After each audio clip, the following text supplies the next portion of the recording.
Tapi pun masih dalam berita Lampung bersama saya Iin Hermayani. Sejumlah berita aktual dan beberapa informasi menarik lainnya telah kami siapkan untuk Anda. Berikut berita utama hari ini.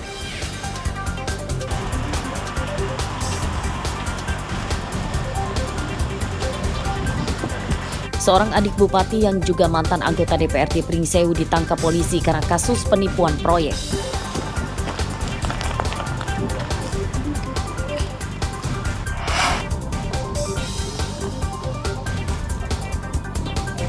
Polisi Pringsewu menggelar rekonstruksi kasus pembunuhan yang dipicu suara knalpot brok.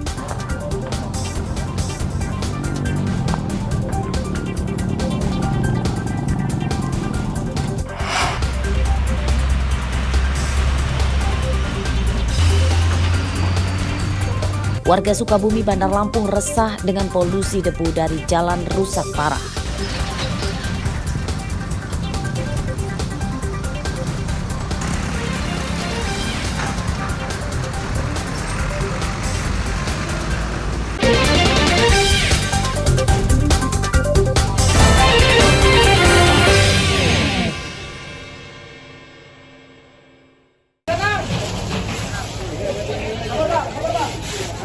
Sebuah rumah di tengah permukiman padat di Desa Kelurahan Sukaraja, Kecamatan Bumi Waras, Bandar Lampung terbakar pada Selasa malam. Api cepat menjalar dan menghanguskan perabotan rumah tangga serta atap plafon.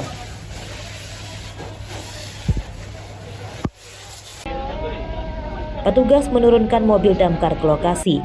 Petugas dan warga bergotong royong sehingga api bisa cepat dipadamkan sebelum menjalar ke rumah lain. Menurut petugas, kebakaran dipicu dari meledaknya lampu listrik di ruang tamu rumah korban.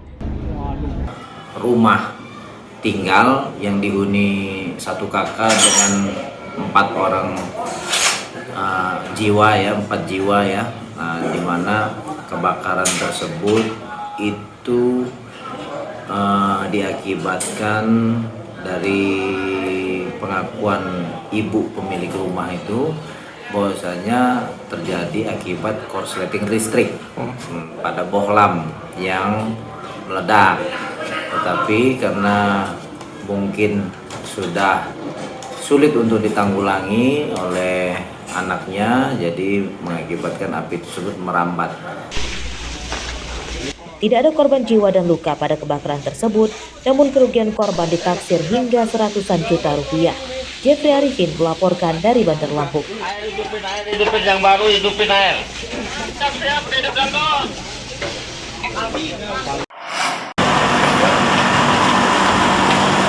Seorang adik Bupati Lampung Timur ditangkap tim Reskrim Polres Metro karena kasus penipuan proyek. Tersangka bernama Zuhri yang juga seorang mantan anggota DPRD Pringsewu. Penipuan itu terjadi saat tersangka masih menjabat sebagai anggota DPRD. Ada restoran nggak, Bang?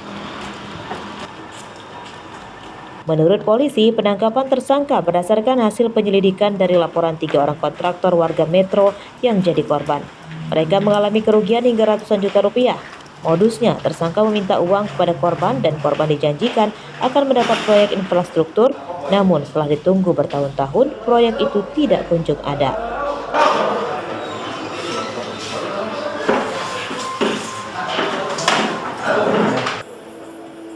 Muhammad Zuhri ya, yang kebetulan bertempat tinggal di Lampung Timur. Kemudian dia adalah seorang mantan dari anggota Dewan Pringsewu ya.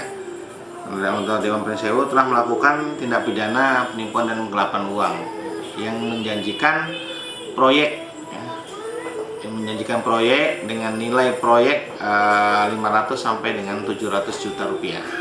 Kalau untuk kerugian pelapor sendiri berapa? Ya, untuk pelapor mengalami kerugian 100 juta rupiah untuk pelapor. Korban kita duga ada berapa, Bang?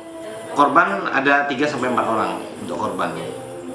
Dan untuk tersangka mengakui telah membagi uang tersebut dari 500 juta ke saudara YN ya, saudara YN rekannya.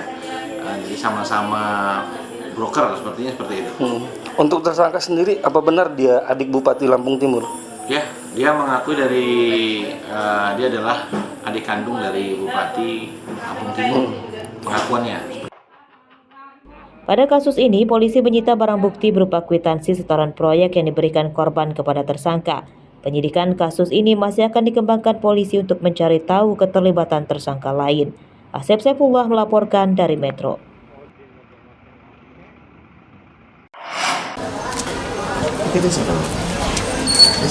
Pernah dipenjara lebih dari 1,5 tahun pada 2018 karena kasus penjamretan, rupanya tidak membuat kapok Eko Satrio berbuat jahat.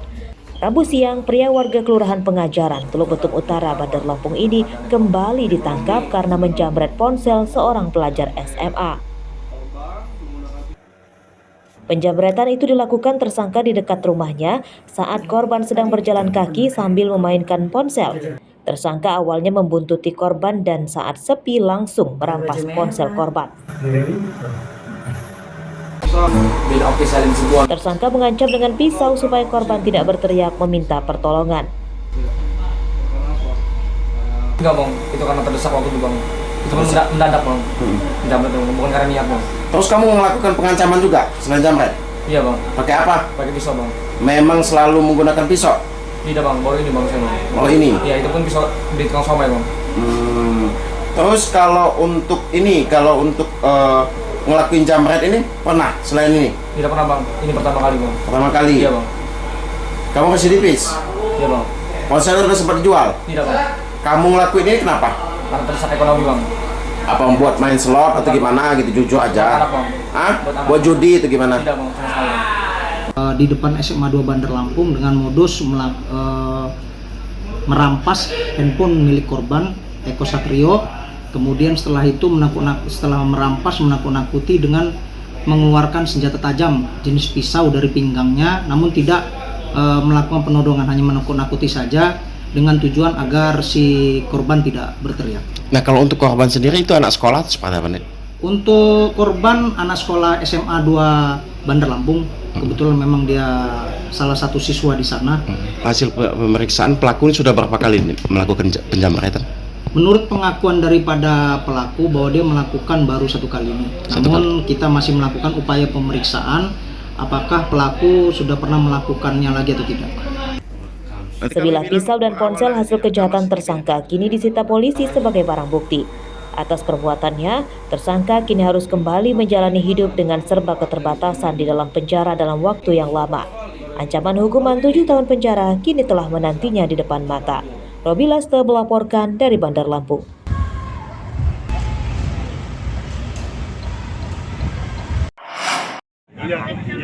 Jahat bener ya. Tapi nggak ada yang tahu ya, saya tadi pagi lihat. Itu di bawah jembatan. Sehari penyelidikan, identitas mayat yang terbungkus kain sprei merah di bawah jembatan Desa Wailalap, Kecamatan Gedong Tataan, Pesawaran terungkap. Korban bernama Wawan Setiawan, berusia 25 tahun, warga Lampung Selatan. Hal ini dikatakan Kasat Reskrim Polres Pesawaran Ibtu Devrat Aulia pada Rabu siang.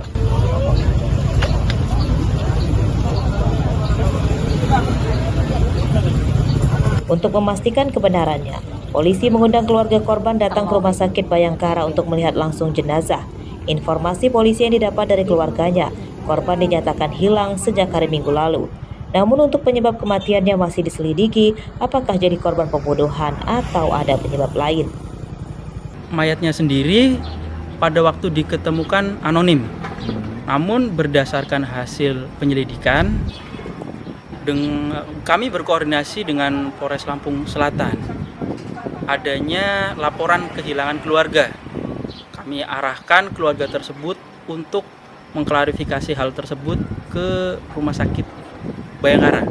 Jadi sesosok mayat tersebut setelah kami lakukan olah TKP, tim identifikasi, kami evakuasi ke Rumah Sakit Bayangkara.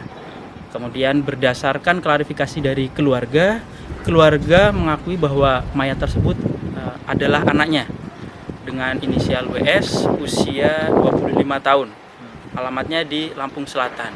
Sudah hilang sejak hari Minggu.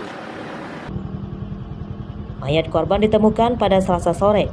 Jasadnya kemudian dibawa ke Rumah Sakit Bayangkara Bandar Lampung untuk diotopsi. Dari tubuh korban dan di sekitar TKP, polisi tidak menemukan barang berharga korban seperti ponsel, dompet maupun KTP korban. Andri Kurniawan melaporkan dari Pesawaran.